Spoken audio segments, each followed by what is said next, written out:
market dito. So, alas 5 pa lang, kaya nag-open pa lang sila.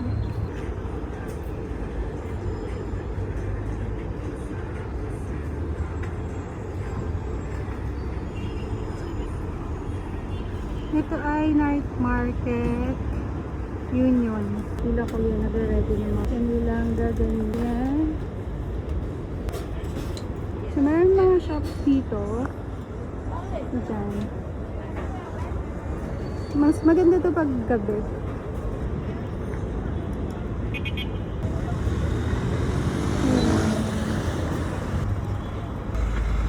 Yun yung mga bus na sinasakyan. Pero may kanya-kanyang number yan kung saan pupunta.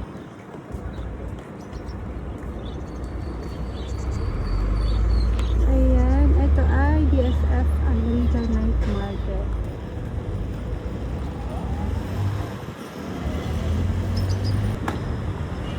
Yan ay Algorer.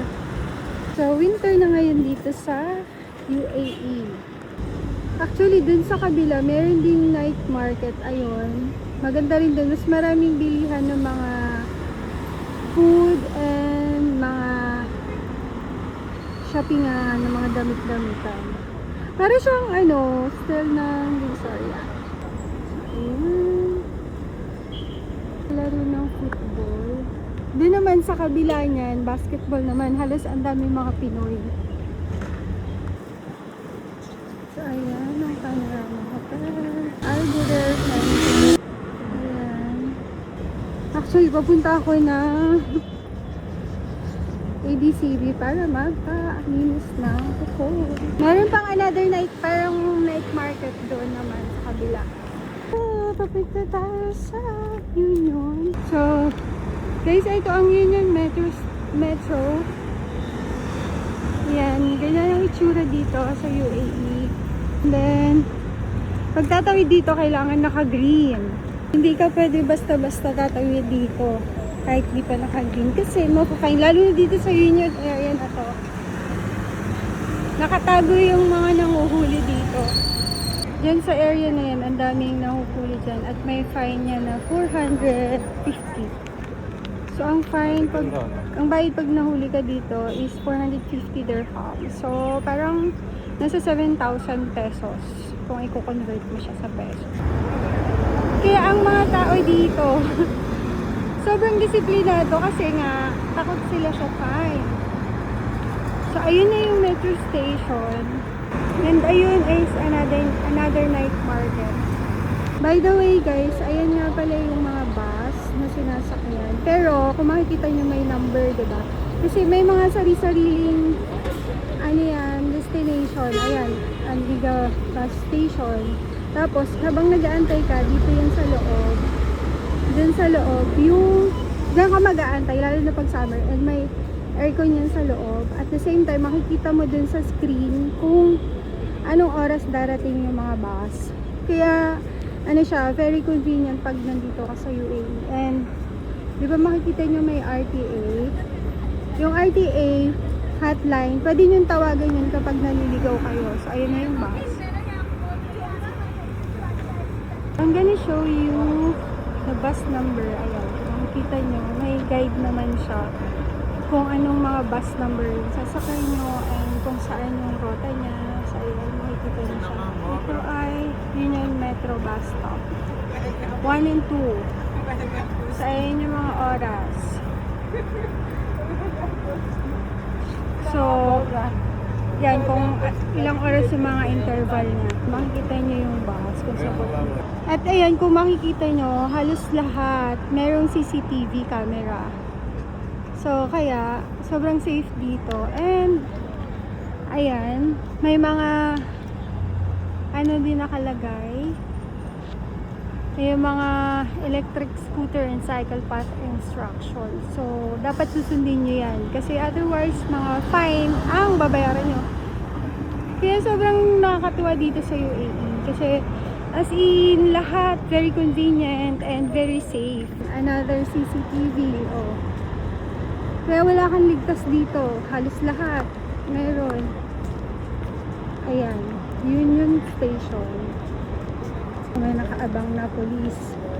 So, So, very safe dito. Kunwari kapag kami nagloloko-loko sa inyo or nambabasto, sasabihin nyo lang, do you want me to call the police? So, lahat sila takot. Ang train dito is, or ang metro dito is meron dalawang line, red and green. So, dalawang stations lang siya.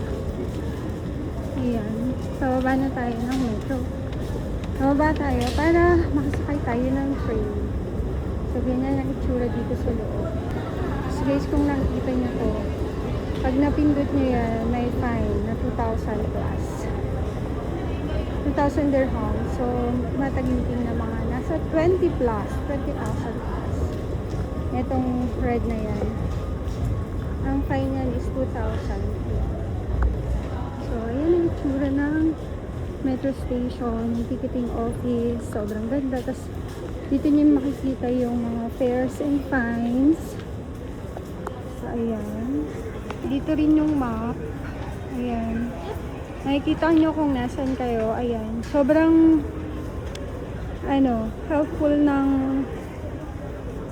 mga yan. Kasi makikita nyo kung asan kayo at kung saan kayo papunta. Kung ano yung mga bus number na sasakyan nyo. And yan. Kaya mga itsura. Sobrang linis, diba? Pwede rin doon. Pag dito,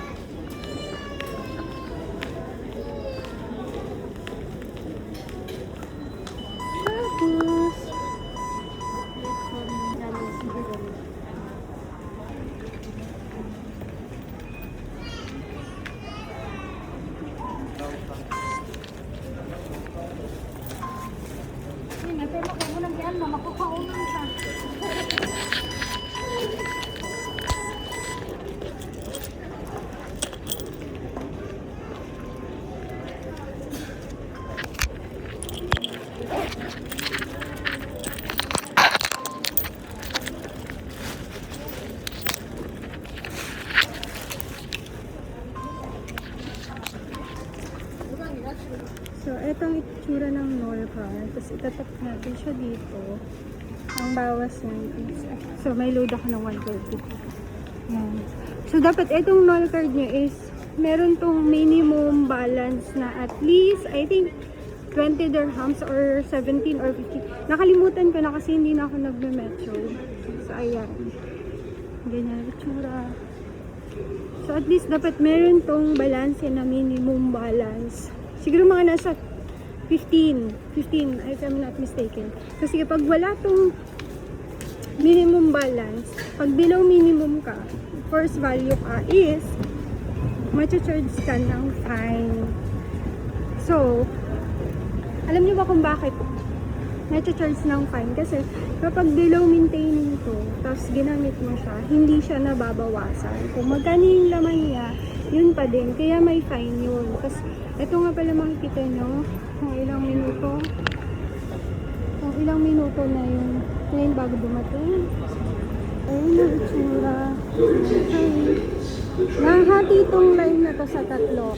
Ayan ang itsura. Nahati ito sa tatlo. Women's and children's area. And next is mixed. And then yung next is gold.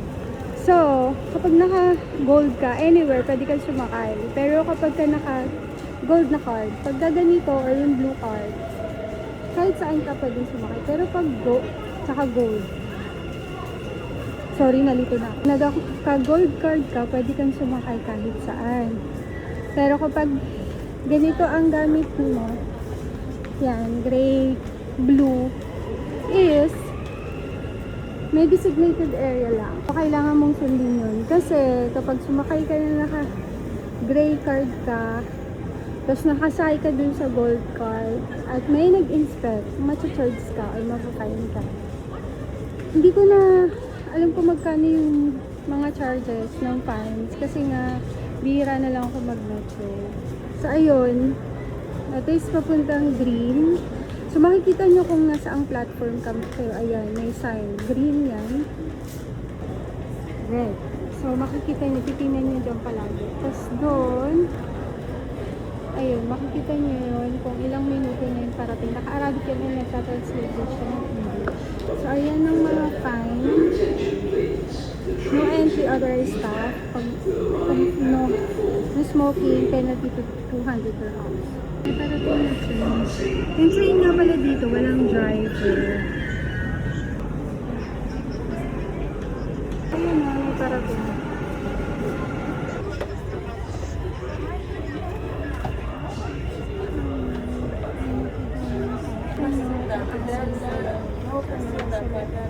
Closing.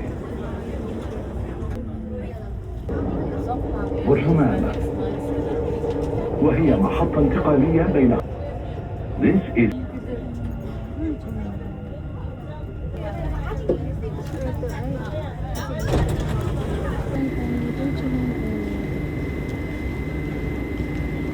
The next station is ADCB.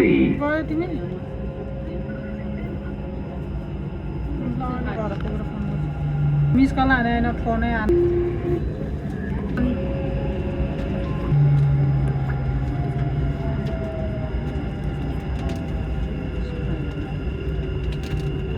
So, dito na tayo sa ADCB. The train to Life Pharmacy will depart from So, platform ito ay ADCB Metro Station. Please Naman, kung gano'ng kaganda. Ang daming fine. Ang daming fine. Oh, fine. Fine. Nasa women and children cabin tayo.